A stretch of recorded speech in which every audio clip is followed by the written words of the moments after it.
Decide whether the pair of lines is parallel, perpendicular, or neither. Parallel means that the lines have the same slope. They're parallel, they never cross.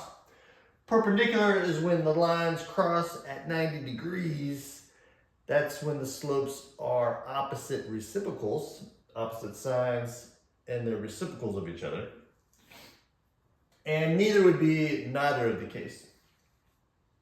So let's look at these two problems. The first problem, we have a line going through these 2 points, and then we have another line going through these points. Are these two lines parallel, perpendicular, or neither? We're going to find the slope of each line and compare the slopes. If they're the same, we're going to say parallel. If they're opposite reciprocals, we say perpendicular. And if it's neither one of those cases, we say neither. We can find the slope through a pair of points using the slope formula. M equals y2 minus y1 divided by x2 minus x1. So let's do that for these 2 points up here. We can label these x1, y1, x2, y2. So I'm going to plug in 7 for y2 and -5 for y1.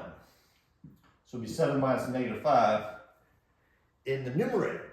In the denominator, we have -1 minus the 3.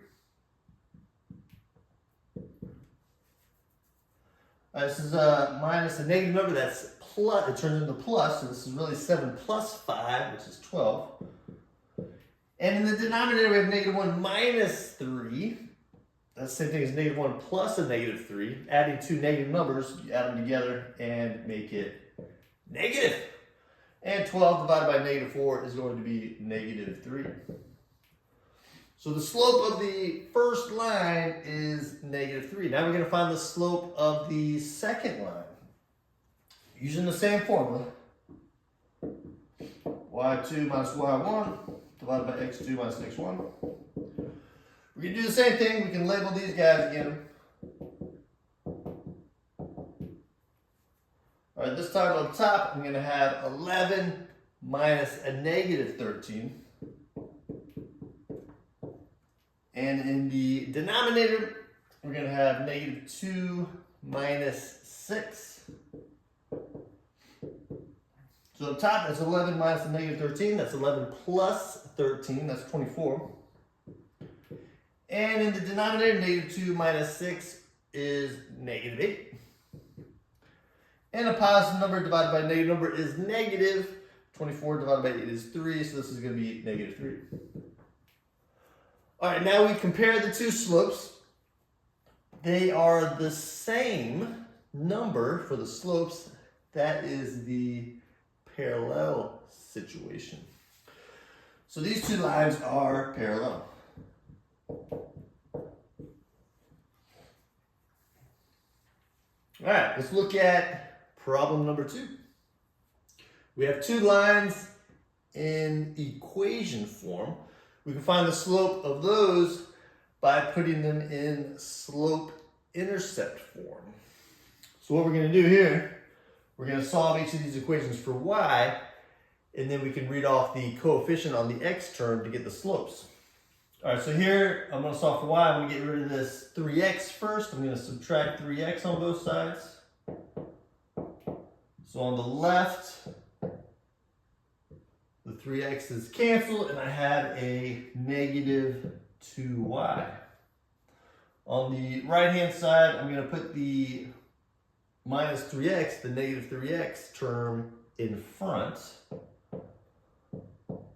and then the minus 6 here. And now I want to get rid of this multiply by -2 by dividing both sides by -2. I'm going to split it up on the right-hand side. So these -2's divide out, and you're just left with y on the left. Here I have a -3 divided by a -2. Negative divided by a negative will give you a positive number. And I'm going to write this so that the 3/2 is in front of the x. And negative 2 divided by negative 6 divided by negative 2 is positive 3. So you can see the slope here is the coefficient on the x term. So the slope here is 3/2. Let's do the same thing for the next line. I'm going to subtract 2x on both sides. I get 3y equals a negative 2x plus 2. Divide both sides by 3. And I get y equals, this time I have negative 2/3 as the slope.